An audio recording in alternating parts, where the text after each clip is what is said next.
le navire amiral du vice-amiral, Teao Karita, le Musashi, conduisait la force centrale dans la mer de Sibuan, un navire si vaste que son pont se trouvait plus haut que le mât d'un destroyer.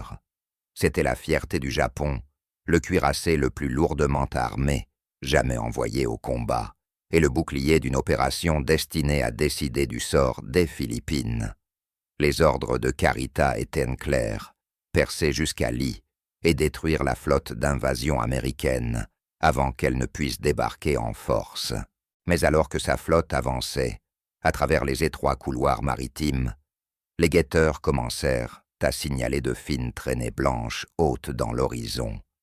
D'abord, une puis plusieurs autres. Le ciel était dégagé. La flotte n'avait aucune couverture aérienne. Karita observait en silence, tandis que les traînées de condensation s'épaississaient, s'étendant vers lui. Le plus grand navire de guerre, jamais construit, s'apprêtait à affronter un type d'ennemi qu'aucun cuirassé n'avait jamais combattu seul, après la bataille de la mer des Philippines. La puissance aérienne navale japonaise avait été anéantie. Pourtant, ses dirigeants croyaient qu'une nouvelle bataille navale pouvait retarder l'invasion et offrir à leur flotte une dernière chance de frapper. Quand il devint clair que la prochaine cible des Américains serait les Philippines, le Japon mit en œuvre le plan Showan, un plan complexe visant à attirer les porte-avions de l'amiral William F. Halsey, avec la force nord du vice-amiral Jisaburo Ozawa, servant d'appât, tandis que d'autres unités attaqueraient la flotte d'invasion exposée. La force centrale du vice-amiral Tako Karita devait porter le coup principal en passant par le détroit de San Bernardino pour frapper depuis le nord.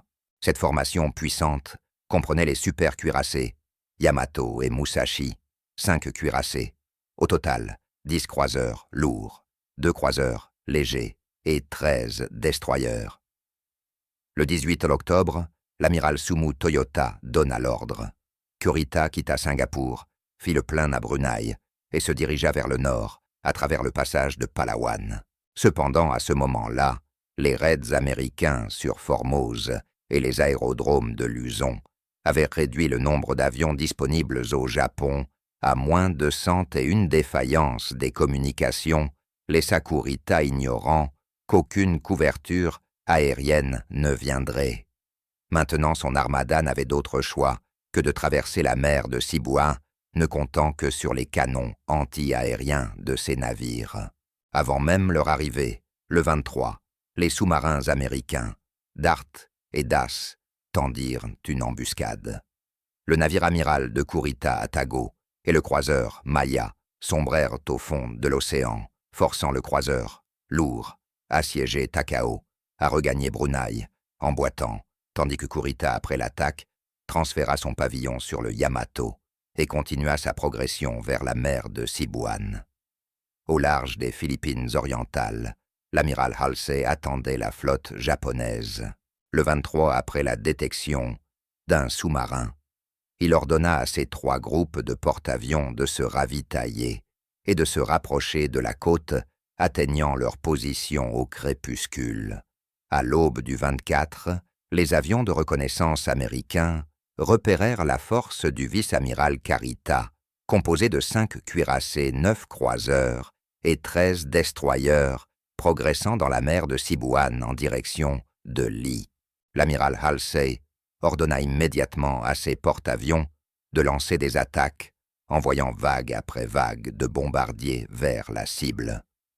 Alors que les premiers groupes d'attaque se formaient, les opérateurs radars à bord de ces navires détectèrent plusieurs grandes formations aériennes japonaises approchant du nord-ouest. Ces avions étaient des appareils basés à terre, sur Luzon, et des avions de porte-avions de la force nord du vice-amiral Ozawa, initialement destinés à défendre l'avancée de Karita. Ces protecteurs tirèrent, au lieu de cela, leurs munitions contre la task force de Halsey. Pendant des heures, les chasseurs américains les affrontèrent directement et brisèrent leur attaque au cours d'une série de combats aériens acharnés qui dispersèrent l'ennemi à travers le ciel. Parmi ces pilotes de défense se trouvait le commandant David McCampbell, qui abattit 9 avions lors d'une seule mission et reçut, plus tard, la Medal of Honor. La plupart des attaquants furent détruits, mais un bombardier frappa le porte-avions léger Princeton avec une bombe de 250 kilojoules. Le feu se propagea, déclenchant une explosion qui coûta la vie à plus de 320 marins avant que le navire ne coule. Cet après-midi-là, tandis que les porte-avions de Sherman luttaient pour survivre, les contre-amiraux Gerald Bowen et Ralph Davidson, commandant les 2 autres groupes de porte-avions, lancèrent enfin leurs frappes vers la mer de Sibuan, où la flotte de Carita naviguait directement sur leur trajectoire. De la fin de la matinée jusqu'au début de l'après-midi du 24 octobre, les avions des porte-avions américains martelèrent à maintes reprises les forces de l'amiral Carita alors qu'elles traversaient la mer de Sibuan sur le côté ouest des Philippines. Chaque vague d'attaque était plus sévère que la précédente. Ironiquement, le groupe du contre-amiral Gerald Bowen, le mieux positionné pour frapper Carita, était aussi le plus faible avec un porte-avions lourd et 2 porte-avions légers. Le groupe plus puissant du vice-amiral John McCain était encore en route vers Ulithi pour se ravitailler, bien que l'amiral Halsey ait rappelé McCain. Ce retard signifiait que près de 40% de la puissance aérienne de la 3e flotte manquerait entièrement la bataille. Les avions commencèrent leurs attaques à 10h26 avec 45 chasseurs bombardiers en piqué et avions torpilleurs issus des porte-avions Intrépide et Cabot, constituant la première vague. Le ciel dégagé et le temps clément accueillirent les pilotes alors qu'ils se dirigeaient vers l'ouest.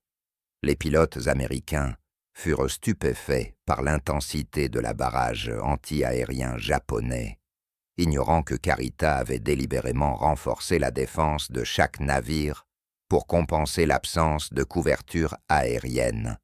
Au total, plus de 100 canons tonnaient depuis les cuirassés et croiseurs de Carita, tandis que les destroyers ajoutèrent des dizaines de pièces supplémentaires. Cependant, surpris et soulagés par l'absence de chasseurs ennemis, les pilotes américains descendirent en premier pour mitrailler les navires japonais, forçant les artilleurs à se mettre à l'abri. Les avions torpilleurs et les bombardiers en piqué suivirent espérant frapper une défense désorganisée.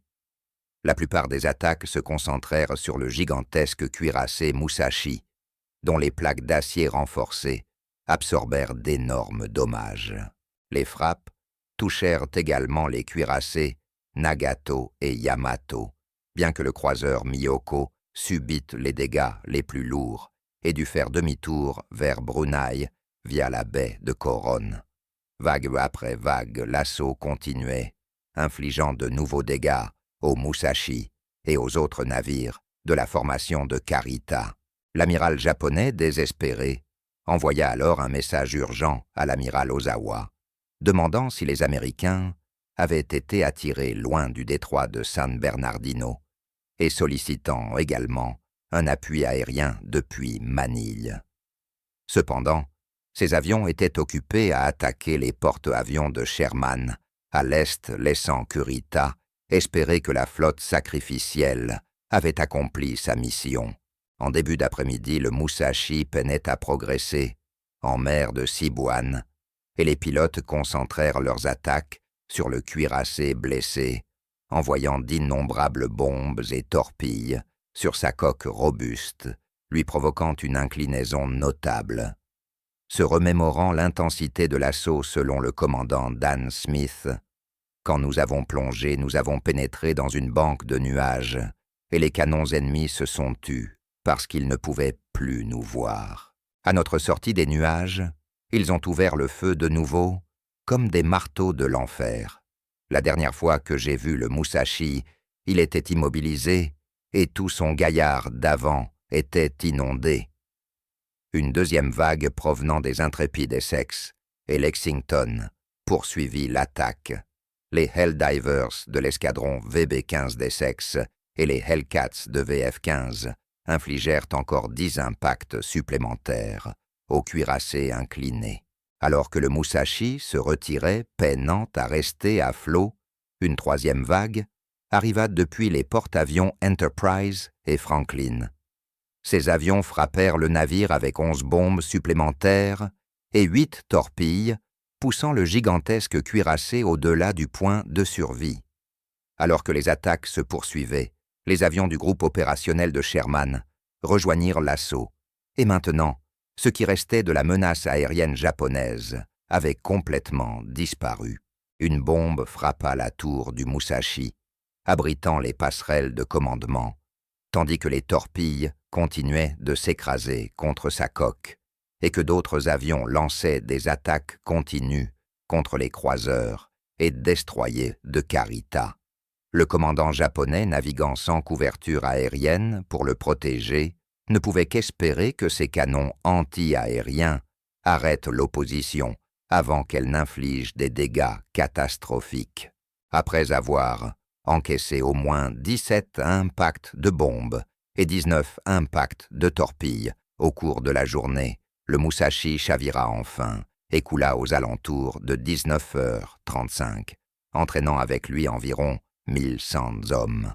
À la fin de l'assaut, les avions des porte-avions de Halsey avaient effectué 259 sorties contre la flotte de Karita, tandis que les canons japonais n'avaient abattu que 18 avions américains.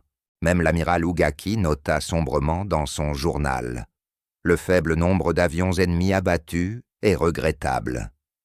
En face, les pilotes américains infligèrent des dommages dévastateurs à la force japonaise. Les cuirassés, Yamato, Haruna et Nagato, subirent tous des dégâts. Le croiseur Mayoko dut retourner à Brunei pour réparation, et le Musashi, l'un des cuirassés les plus puissants jamais construits, se retrouva désormais au fond de l'océan. Le 24 octobre marqua le début de la phase initiale de la baie de Leyte. Croyant aux rapports selon lesquels la force de Karita avait été détruite, Halsey dirigea sa flotte vers le nord, après que des éclaireurs eurent repéré un groupe de porte-avions japonais sous Ozawa, l'engagement décisif qu'il recherchait depuis longtemps. Il prit tous les navires disponibles et quitta le détroit de San Bernardino, l'approche des plages d'invasion étant non gardée. Le message n'atteignit jamais l'amiral Thomas C. Kincaid, dont les forces couvraient encore les débarquements à Leyte. Kurita, éprouvé, mais sous ordre de continuer, fit demi-tour avec ses navires endommagés vers le détroit. Avec Halsey parti, personne ne bloquait sa route, et à l'aube du 25 octobre, ses cuirassés se dirigeaient vers la flotte d'invasion. Plus au sud, l'attaque japonaise, dans le sud, fut détruite dans le détroit de Surigao. Ce matin-là, les navires de Karita affrontèrent le petit groupe d'escorte Taffy 3. Sous-armés mais acharnés, les Américains combattirent si férocement que Karita crut faire face à une flotte majeure. Après de lourdes pertes, il se retira tandis que Halsey écrasait les porte-avions leurres d'Ozawa. La bataille, qui se termina le 26 octobre, brisa le pouvoir naval du Japon au point de non-retour. 4 porte-avions, 3 cuirassés, 10 croiseurs et 11 destroyers furent perdus, ainsi que plus de 10 000 marins. Les pertes américaines furent plus légères, bien que toujours coûteuses. À partir de là, la voie vers les îles japonaises était enfin ouverte.